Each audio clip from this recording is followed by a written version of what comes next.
uzmini, nu, kāda problēma varētu būt šitam Audikam. Mašina 2017. gads, dīzelītis 3 litrīgais.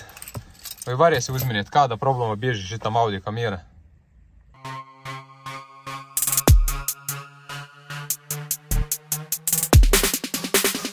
Problēma ir tā, ka viņam, skaties, cik kilometri palika braukt. 170 un viss. AdBlue viņam blokēja dzinēju, uztaisiem diagnostika, viņam ir izbeidzas NOx, kas stāv izputēja. AdBlue līmeņa baka līmenis rādītais izbeidzas, kas atrodas baka. Remonts viņam izmaksas nevienu 1000.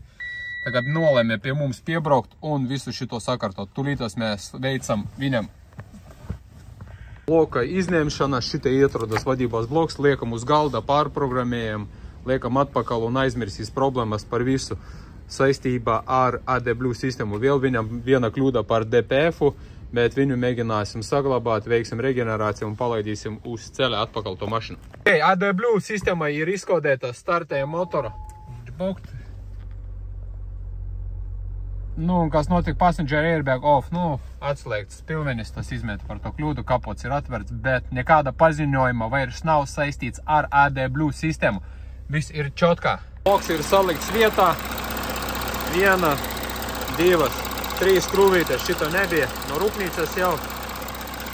Nu kā, ir problēmas. Varat pieteikties uz Autochip 4x4 jaudas stends, DPF, SGRs, AdBlue un Dinos stends un vēl arī COCH un arī dūmainību regulēšanu un pārbaude. Un ja vēl nepieciešams uzladēsim mašinu, elektroauto jau ir vajadzīgs. Tagad ja pa jokam, ne pa jokam, bet AdBlue šitai mašinai ir sakārtots. Īpašniekam būtu izmaksājis šitais remonts aptuveni 2000 eiro. Pie mums tas izmaksā 3 reizes lētāk, viss ar to vienu. Jauku dienu, atā!